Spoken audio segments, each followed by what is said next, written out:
y ella es una ferviente defensora de la educación financiera y tiene una batalla, incluso ha presentado una proposición de ley, creo que fue en el Congreso de Diputados, para que hubiese una enseñanza sobre educación financiera en los institutos. Bienvenidos a mi canal, Quique Escribá Invierte en Inmuebles, donde aprenderás a invertir, verás las mejores entrevistas, te educarás financieramente y mucho más. Hola a todos, bienvenidas a mi canal, Quique Escribá Invierte en Inmuebles. No os perdáis este programa que ha venido Esmeralda Gómez López, que es la fundadora de Econoki, y nos va a hablar sobre el tema de la importancia de la educación financiera y algún proyecto que nos traemos también entre manos. Es que, Esmeralda, si te quieres presentar tú. Bueno, es un placer acompañaros a todos, estar hoy con Quique en el canal y con todos ustedes, lo que lo estáis viendo en diferido, para hablar, como bien ha dicho, de la importancia de la educación financiera, de qué hacer cuando alcanzamos esa educación financiera o la cultura financiera que necesitamos, y del proyecto que con mucho cariño creo que va a revolucionar el mundo, Econoki. Viene para mejorar nuestra salud financiera. Sí, Esmeralda la conozco yo ya de varios años, y ella es una ferviente defensora de la educación financiera y tiene una batalla que incluso ha presentado una proposición de ley, creo que fue en el Congreso de Diputados, para que hubiese una enseñanza sobre educación financiera en los institutos. Y bueno, ¿cómo quedó eso? En una anécdota que hoy les podemos contar a todos. Nada, redacté de forma autodidacta la iniciativa legislativa popular, fui al Congreso de los Diputados, lo presenté. Es cierto que estuve hablando con algunos diputados por teléfono, ya me anticipaban que la iniciativa era brillante, era muy buena, pero que lo más seguro chocase con la ley que yo desconozco. Yo soy matemática y tengo otro bagaje estudiantil, pero en este caso no tengo tanto conocimiento de derecho más allá del que me ha obligado el mundo de la inversión inmobiliaria a adquirir. Es que la ley lo que te dice que puedes dar formación de tocar el tambor, puedes dar formación de otro tipo de asignaturas, pero la educación financiera o hacer una declaración de la renta o saber leer una nómina o tal, pues no interesa. O saber cómo son tus finanzas, ¿no? Tengo que decir que estoy percibiendo un cambio. Ya no sé si es que estoy sesgada por la gente de la que me rodeo, pero ya no solo a nivel nacional, sino también a nivel internacional. Ahora estoy en otro proyecto, no es el que vamos a hablar, pero simplemente para que se sepa que está cambiando. Este va para el Ecuador. Y concretamente desde el Ministerio, desde la parte pública, estamos haciendo una especie de colaboración público-privada para también instaurar, porque por ley allí ya se tiene que introducir los conocimientos financieros que se empieza a demandar en la sociedad, y poco a poco los países se van sofisticando más a medida que esto, por demanda, por propia naturaleza, sí, se tiene que dar. Sí, al final lo fomentan, yo creo que las redes sociales, que la gente tiene interés a la hora de invertir, de preocuparse por sus finanzas, etcétera, porque es que al final el principio de todo, que es lo que fomenta Esmeralda, es que tienes que ir limpio, ¿no? Tienes que saber en lo que estás invirtiendo, bolsa, criptomonedas, etcétera, y además ahora con la inteligencia artificial, con todo, tienes que saber en qué te juegas tu dinero realmente, ¿no? Si nos puedes explicar un poco, que la gente lo da por hecho, pero aquí muchas veces, claro, nosotros un asalariado cuando quiere empezar en la inversión inmobiliaria, pues tienes que tener los conocimientos, que a veces esos conocimientos te vale la pena prestarle un poquito de atención, formarte y después empezar a invertir, porque eso te va a hacer ahorrar muchos miles de euros posiblemente. Bueno, cuando una persona empieza, puede empezar en muchos puntos. Puede empezar endeudado, puede empezar con ahorros, puede empezar ya con un alto patrimonio y no tener ni idea de cómo gestionarlo, que he visto de todo, de todo. Puedes empezar en muchísimos puntos y, por supuesto, igual que la propia vida, en una etapa incipiente, como es la juventud, antes de tener el primer salario, en una etapa más madura, cuando ya hemos empezado a trabajar, pero no tenemos ni idea ni siquiera de lo que es una nómina, o en una etapa en la que ya ha habido cierta acumulación en el caso de que tengas un excedente de ingresos, porque normalmente no se ahorra, y aquí hay varios factores, los externos y los propios del individuo, pero con eso, ¿qué hacemos? Empezamos en un punto, entonces tenemos que limpiar, como bien dices, tenemos que ahorrar, y cuando somos capaces de llegar a unas finanzas saludables, entonces ya, ¿qué hacemos con ese dinero? Aquí entraría en juego la inversión inmobiliaria o la inversión, como bien has dicho, en cualquier otro tipo de activos, pero tenemos que primero conocerlo muy bien. Al final esto es una carrera de fondo y luchamos contra el tiempo. Muchas veces te dicen, ¿cuándo puedo empezar a invertir? Como bien dice Esmeralda, al final es el perfil del inversor. Puedes tener un patrimonio, puedes ser una persona de 60 años, pero sabemos que la financiación es en el tema de las hipotecas te van a dar hasta los 75 u 80 años, hasta los 75 años. Entonces, para que te salga realmente asequible, pues básicamente la barrera, por yo mojarme, pues serían los 50 años que te pueden dar una hipoteca de 25 años y puede tener sentido la inversión. Luego depende de muchos factores. Y los factores externos que te refieres a la inflación, ¿no? Que juega en contra de nosotros, ¿no? Entre otros, o sea, hay varios factores internos, pero quiero hacer un matiz. Cuando estamos hablando de inversión inmobiliaria directa, es decir, compramos para alquilar o compramos para vender y obtener una plusvalía, ahí sí que tenemos una limitación en cuanto a la deuda. Aún así hay muchas formas creativas de obtener deuda, pero no tenemos que olvidar que cualquier momento, en el momento en el que tenemos ya el conocimiento y la preparación adecuados, podemos invertir también en inmobiliario a través de SOCIMIS o de REIT, a través de índices, a través de la propia bolsa, o podemos invertir en la propia bolsa, en renta fija, en renta variable. Ni siquiera tenemos que llegar a batir la inflación, que esto es una cosa que sí, en el mercado, los fundamentales, lo tenemos todo, pero no todas las personas ni tienen el mismo perfil de riesgo, ni tienen los mismos conocimientos, ni los mismos fines. Es muy válido tratar de rentabilizar un poquito los ahorros, igual que es igual de válido aquel capitalista que monta una empresa para obtener las máximas ganancias y, por supuesto, repercutiendo a la sociedad haciendo un bien, porque al final es lo que hacemos todas las personas. Al final lo que se basa un poco es el flujo de caja y el capital que necesitas para vivir. Si le decimos a Mancio Ortega, si su Zara de Gran Vía, que posiblemente sea el que más venda de toda España, le da un 2% de rentabilidad, pues bendito 2% de ese Zara, que estamos hablando de millones. Entonces realmente está por debajo de la inflación, pero claro, es una suma tan grande de dinero, pues que es por eso, ¿no? Por lo que... Eso es, pero no solo esos son los factores que van a afectar a las personas, tenemos otros. Dependiendo de la regulación o del respeto a la libertad, que para mí es la base de los individuos y de cualquier sociedad sana, con capacidad de crecimiento, de capacidad de innovación y cada vez más sofisticada, tenemos determinados estados que hay veces, por lo que sea, que no suman, incluso pueden llegar a restar. Ahora mismo en España pues estamos viendo un cerco a todos los inversores, un cerco a todas las personas autónomas, a todo aquel que constituye una empresa. Hay entornos, lo digo por conocimiento de causa, porque acabo de constituir Econoki, y en Madrid la parte pública está ayudándome, es decir, Econoki sale de la mano de la parte pública y la parte privada, como empresa privada con ánimo de lucro que es.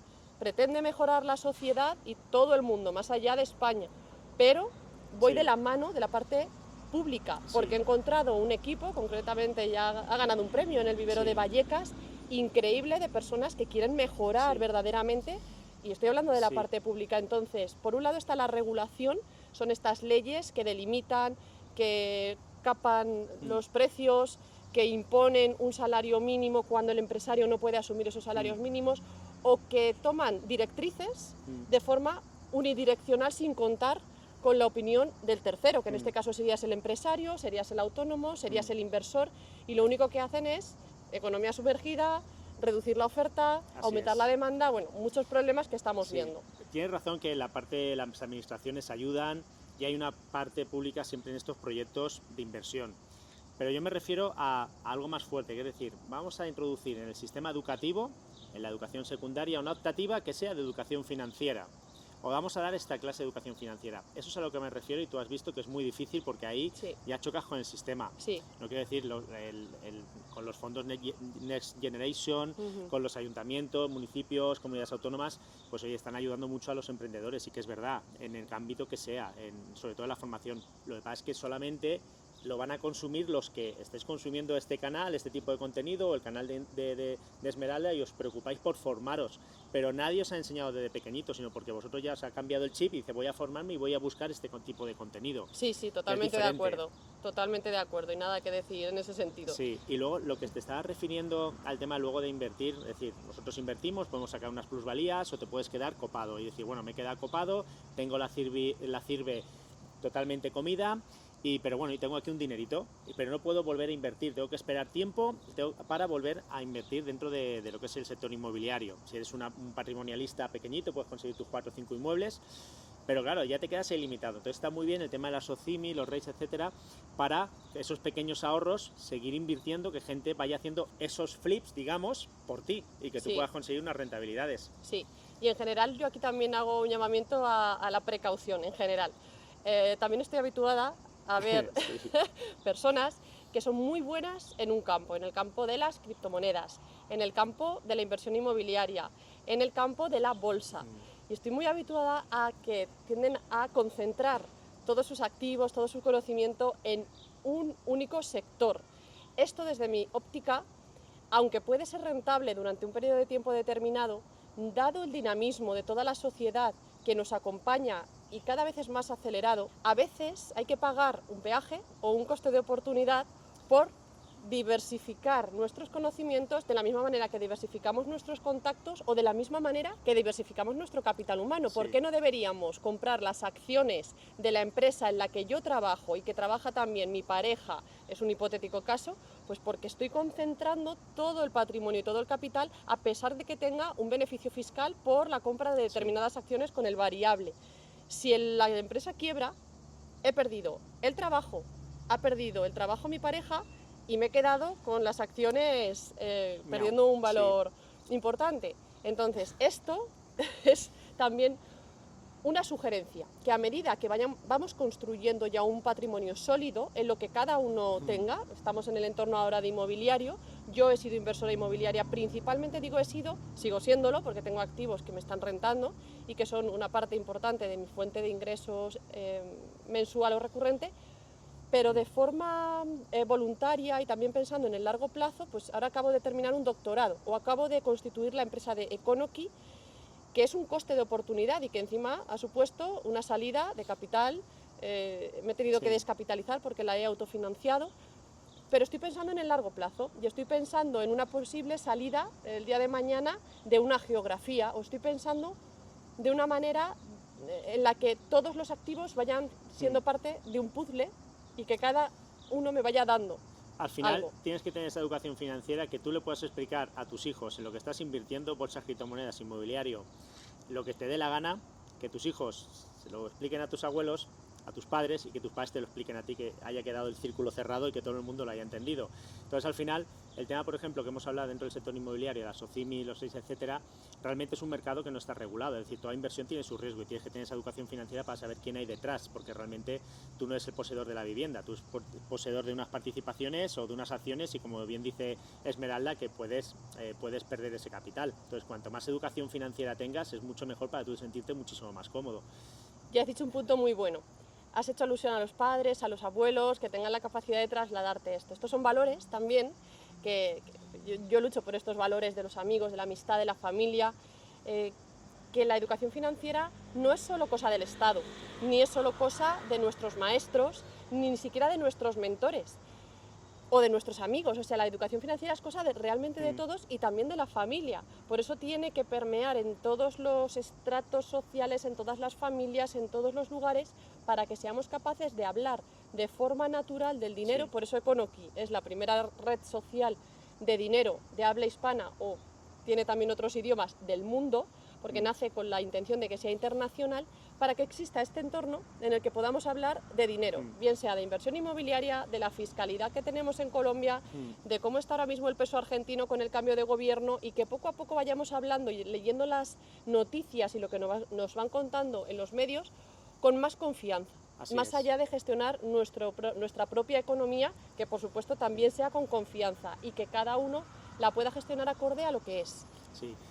Esmeralda, ya sabéis que lo que promueve es la inversión con sentido, y realmente el ser inversionista o el que te dicen puedo vivir de rentas, no nos equivoquemos. Aquí esto es un trabajo, y si haces bien el trabajo te puede permitir tener unos ingresos extras o vivir de rentas. Y es más, esto se promueve tanto porque no es como antes, que lo estábamos hablando, hemos hablado muchas veces, que la inversión inmobiliaria realmente, bueno, la inversión en cualquier tipo, en bolsa, criptomonedas, inmuebles, realmente se ha convertido en una obligación, porque tenemos el tema de las pensiones, que es tan precario, porque son matemáticas, no saben los números a futuro, y realmente pues te obligan a invertir, si no vas a tener un gran problema, ¿no es así? Sí, bueno, el penúltimo, ahora estoy escribiendo otro, pero el de ¿quieres cobrar tu pensión? Ahí yo proponía una solución al sistema de pensiones que tenemos en España, que esto es un problema por el que se han enfrentado, o sea, no es algo nuevo ni es algo preocupante. Es algo preocupante si no se toman medidas, que a mí es lo que ya me está empezando a preocupar. Pero mientras nos preocupamos, vamos a ocuparnos. Entonces, ¿qué es lo que tenemos que hacer? Ahora mismo en España prácticamente se cobra, no llega, pero el 80% del último salario. Esto es una media. Está la tasa de sustitución. No es sostenible porque cada vez se van a ir jubilando más personas y el número de personas que trabajan de forma activa, es decir, que no estén cubiertas, digamos, por el trabajo de los de autónomos, de empresarios, no dan las cuentas. Bueno, y le tenemos que añadir, aparte de las pensiones, que creo que el 39% del presupuesto general del Estado se van a pensiones. Sí. Luego tenemos que añadir los funcionarios, más luego pues las ayudas sociales, que si las pagas, etcétera. Eso es, un 37% de personas están sosteniendo el resto. es que no es viable realmente.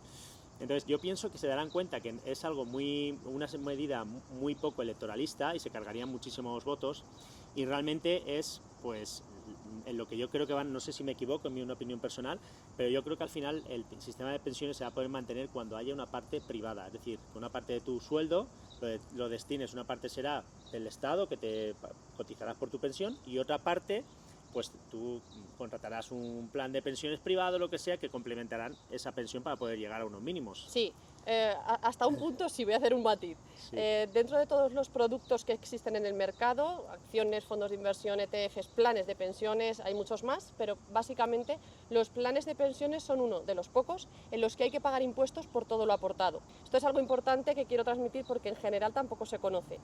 Por los otros vas a tener que pagar impuestos por la ganancia en caso de que la haya. Si hay una minusvalía, bueno, pues se difiere a lo largo del tiempo.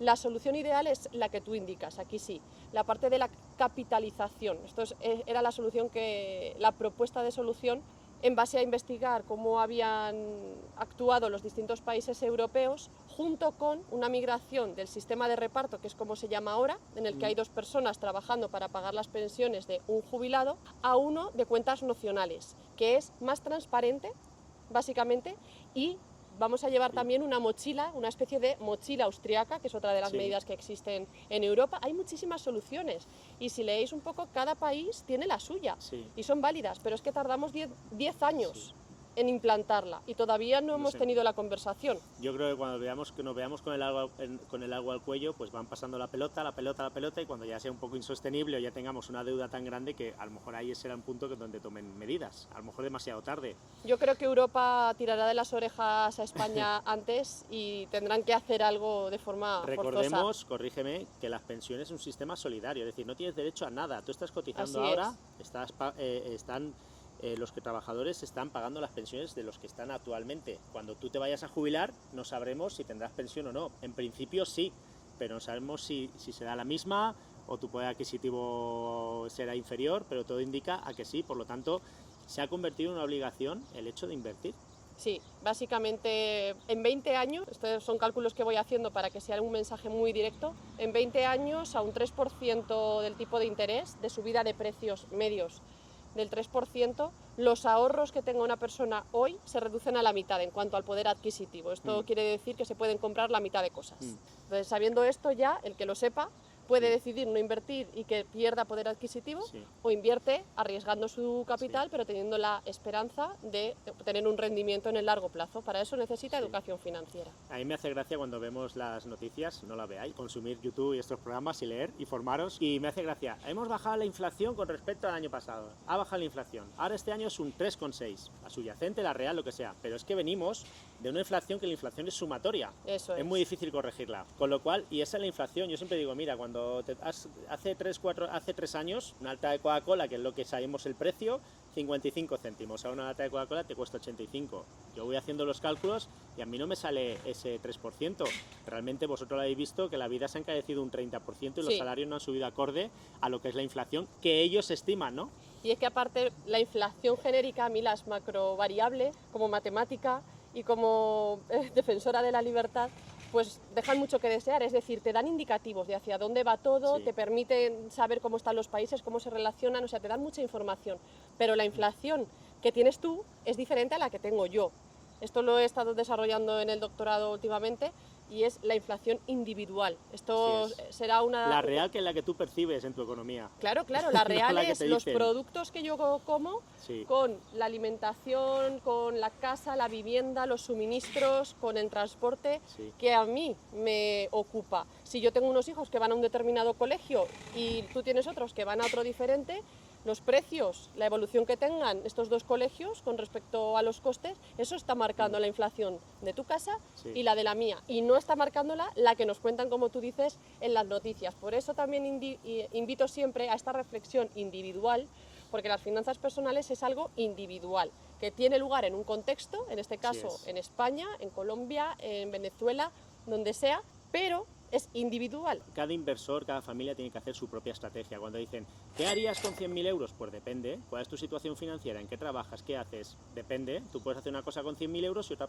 persona puede hacer otra cosa. Esto que estábamos hablando, por poner un símil, es como cuando hay una manifestación, una gran masa de personas y te dice, según la delegación del gobierno, depende de quién sea el convocante, 500.000 de personas. Y según la persona que la ha convocado, ha habido 1.000.000. Entonces al final te das cuenta que no es real. Tú tienes que hacer los deberes para que veas realmente, seas consciente de tu economía y que seas consciente de lo que te están quitando, o bueno, de lo que estás perdiendo. Es así. Y luego además con educación financiera empiezas a tener una cierta sensibilidad, como un sexto sentido, que digo yo, financiero, porque cuando ya te están contando cosas ya cuestionas, es lo que siempre digo, cuestionarme a mí la primera, esto siempre lo suelo decir.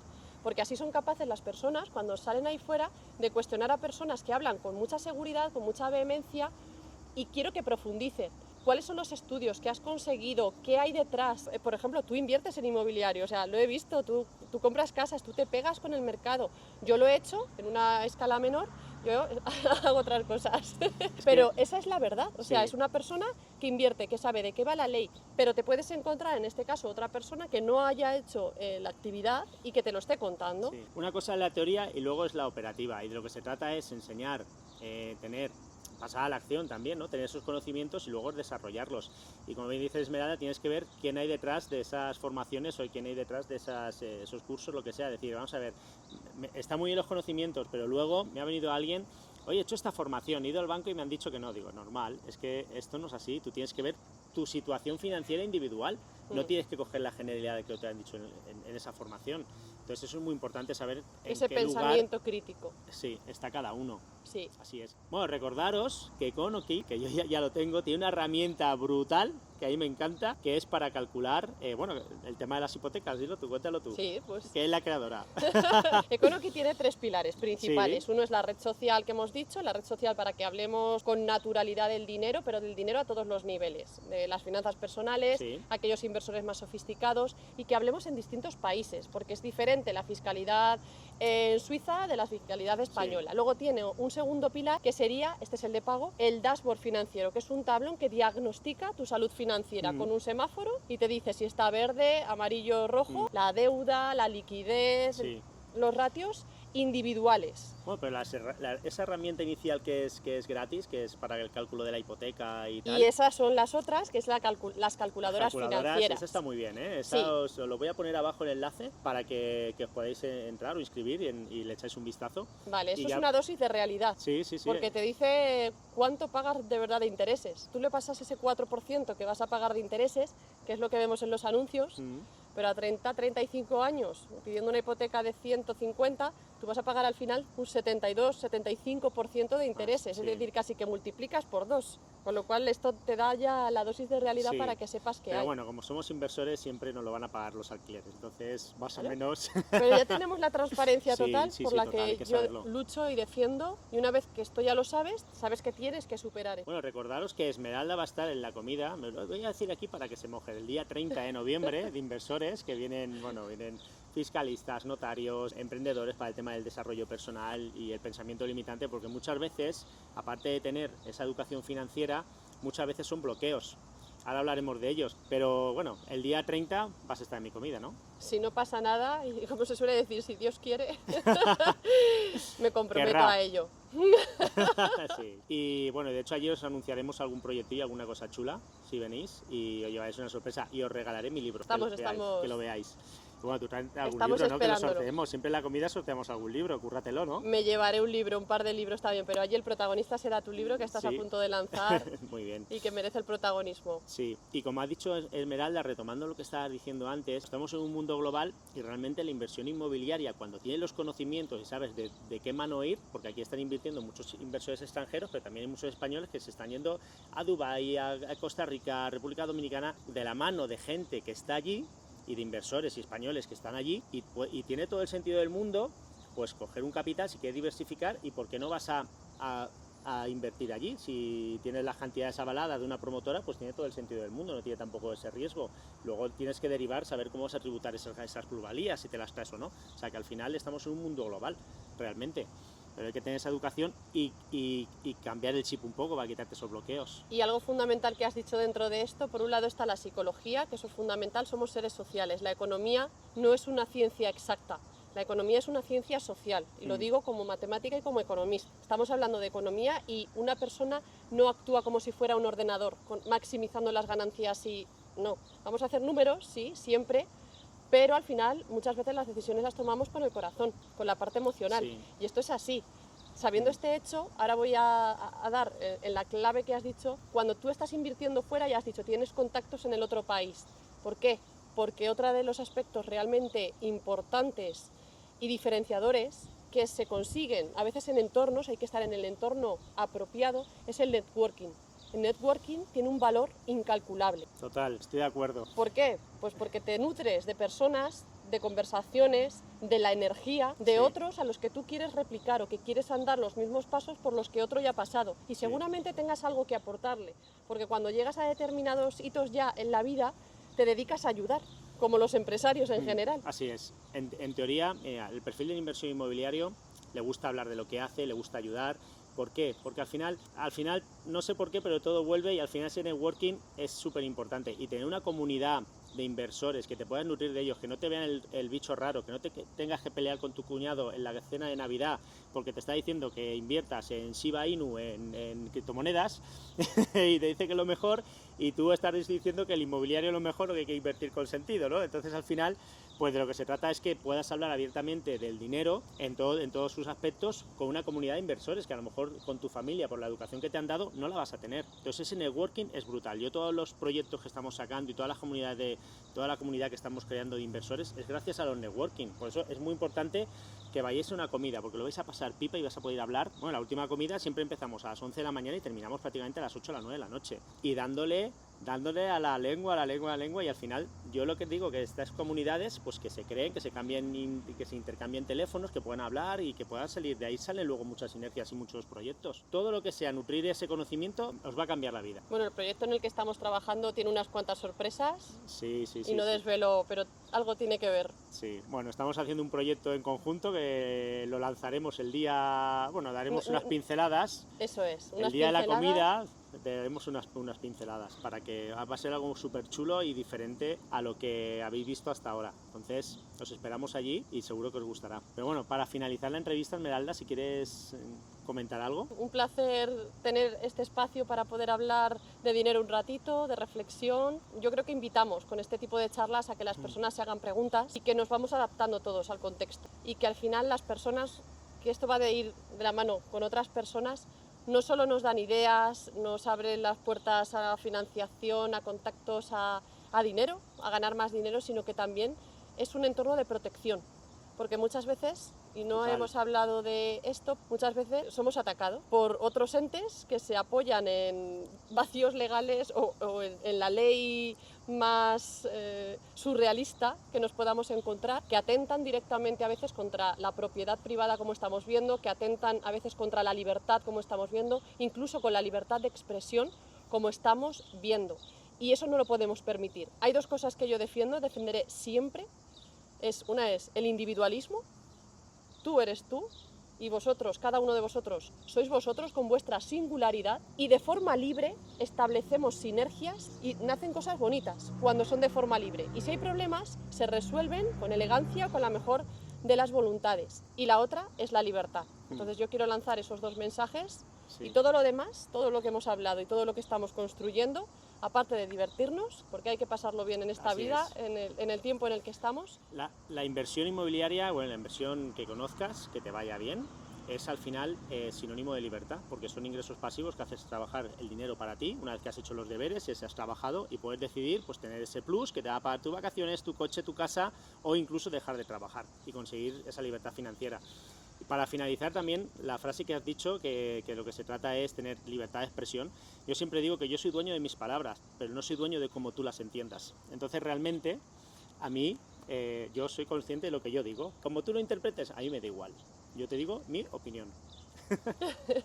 Muy bien, ahí está la comunicación para ver qué mensaje os ha llegado. Os animamos, no sé si tienen para hacer comentarios y demás. Bueno, pues os animamos a hacer comentarios tanto en el vídeo como en Econoki, que os suméis y que empecéis a hablar ahí de forma libre de dinero, de finanzas, de inversión y de vuestros proyectos. Os vamos a poner el enlace de Econoki en la descripción para que entréis, para que os registréis, para que seáis miembros, porque es una comunidad súper bonita que se está creando y va a ser una red social, pues digamos como, no sé, como un Facebook, pero de inversores. Básicamente. Bueno, pues muchas gracias, Esmeralda, por participar. A ti, Quique. Nos vemos. Chao.